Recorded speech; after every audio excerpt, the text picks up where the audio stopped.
इस लड़के पर देश की सारी लड़कियां मरती हैं, लेकिन ये किसी से प्यार नहीं करता, क्योंकि उसको पता है कि ये सारी लड़कियां उसकी जायदाद के पीछे हैं और उनसे दूर रहने में ही भलाई है। जो भी लड़की जबरदस्ती उसके पास आना चाहती है, उसे वो बेरहमी से मौत के घाट उतार देता। उसका मन बदलने के लिए उसके पिता लड़कियों का बाजार लगवाते हैं और किसी गाँव से एक ऐसी गरीब मासूम सी लड़की ले आते हैं जिसका रूप किसी हीरोइन की तरह, आवाज किसी कोयल की तरह और चाल किसी हिरनी की तरह होती है। और उसे बोला जाता है कि अगर उसने लड़के को 3 दिन में नहीं मनाया तो उसे मार दिया जाएगा। और जब ये मासूम सी लड़की इस सख्त लौंडे से पहली बार मिलती है, तब होता है ऐसा कुछ जो किसी ने सपने में भी नहीं सोचा था।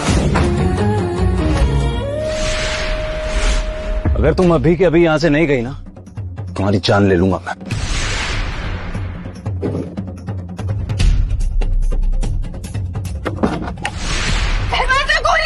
हमें बाहर आना है। जो कहाँ तैयार हो।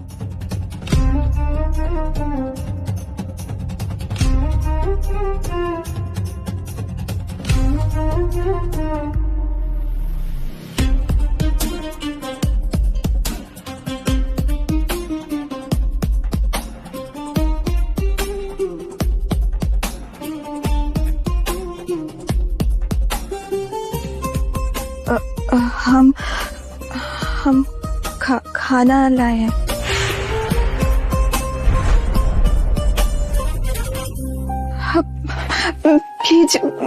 प्लीज खा लीजिए ना, हम वादा करते हैं जैसे ही आप खाना खा लेंगे हम तुरंत यहाँ से वापस चले जाएंगे। हाँ, ये भूख हड़ताल करके कुछ नहीं होने वाला। अपनी हद में रहो। एक नौकरानी दिखानी ही पड़ेगी, क्योंकि अगर आपने खाना नहीं खाया तो हमारी जान चली जाएगी।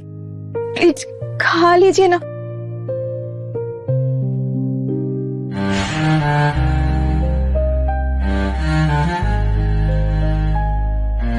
हम यही बैठेंगे।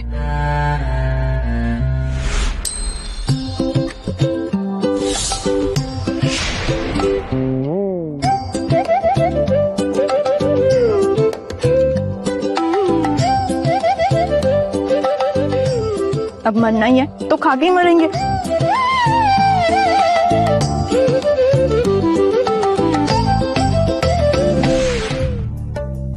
तुम तो ऐसे खा रही हो कि जैसे हम तुमसे छीन लेंगे खाना। आप अपनी भूख हड़ताल पर ध्यान दीजिए।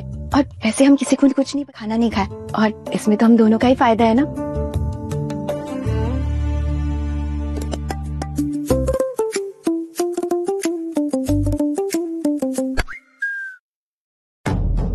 बदतमीज लड़की।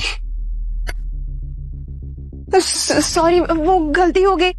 वो हमें पसंद नहीं है ना कोई हमारी थाली झूठा करे, इस वजह से। आप लीजिए ना, आप खा लीजिए।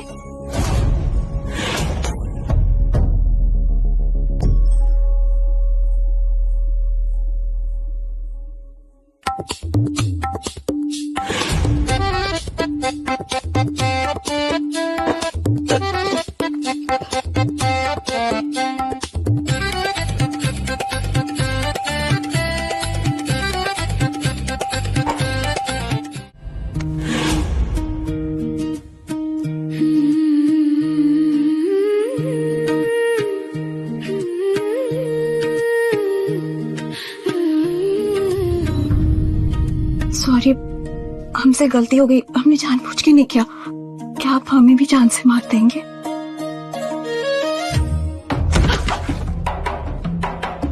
निकल जाओ अभी के अभी।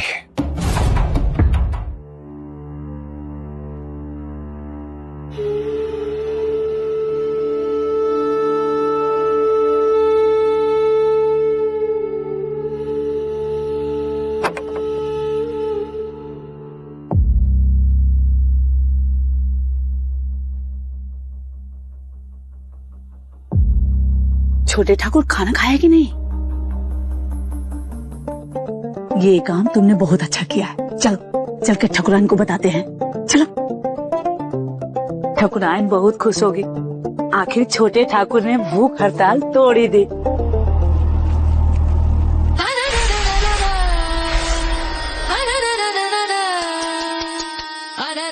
बेचारी थोड़ी देर पहले जिंदा थी, छोटे ठाकुर के गर्दन पे हाथ फिरा रहे थे। अब देखो, इसके गर्दन पे ही चाकू फिर गई। वो लड़की तो अपना काम कर रही थी, हमें भी तो यही काम सौंपा गया। यहाँ समझदारी से चलना होगा, एक एक कदम फूंक कर रखना होगा, वरना हमारा भी यही हाल हो सकता है। चलो, किस्मत वाली हो तुम, आज पहले ही दिन ठकुराइन से मिल रही हो।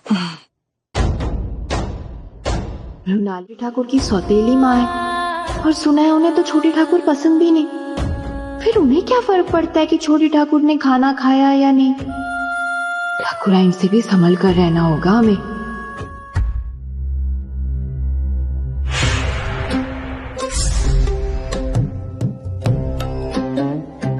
तो वो तुम हो जिसने आदित्य को आखिरकार खाना खाने के लिए मना लिया। कैसे कर लिया? वो हमने प्यार से उन्हें कह दिया और वो मान गए।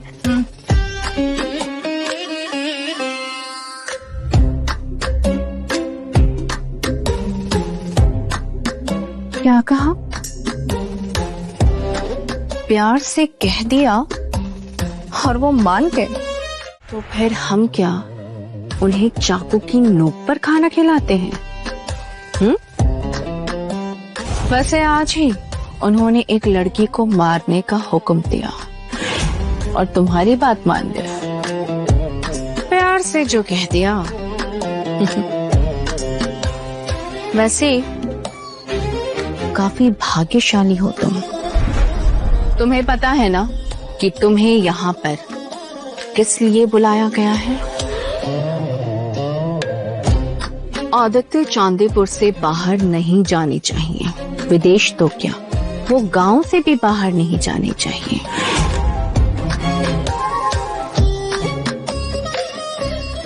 आदित्य को अपने पिता का यानी कि ठाकुर साहब का संभालना है।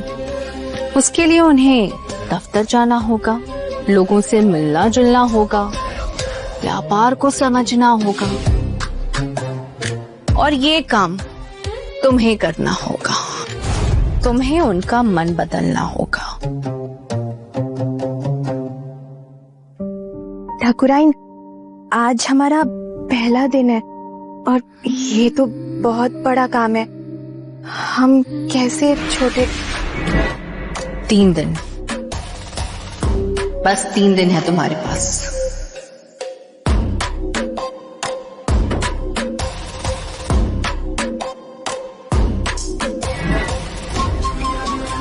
मालकिन, लड़की तो बहुत खूबसूरत है। अगर कहीं सच में छोटे ठाकुर को मना लिया तो? ऐसा अगर हो गया तो सब कुछ। लड़की खूबसूरत भी है, तेज भी है और साथ में झूठी भी है।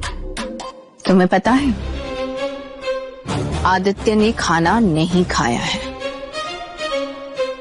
इसका मतलब ये हुआ कि आदित्य को मनाना इस लड़की के बस की बात नहीं। लेकिन कुछ तो बात है इसमें। आदित्य ने इसे मरवाने का हुक्म नहीं दिया। वैसे ये लड़की हमारे काम आ सकती है। एक बात हमेशा याद रखना, इस हवेली में कभी झूठ मत बोलना। यहाँ बात बात पर मरवा दिया जाता है, झूठ बोलने पर भी, समझी? जी। छोटे ठाकुर का खाना खाना बहुत जरूरी है। पहले से कमजोर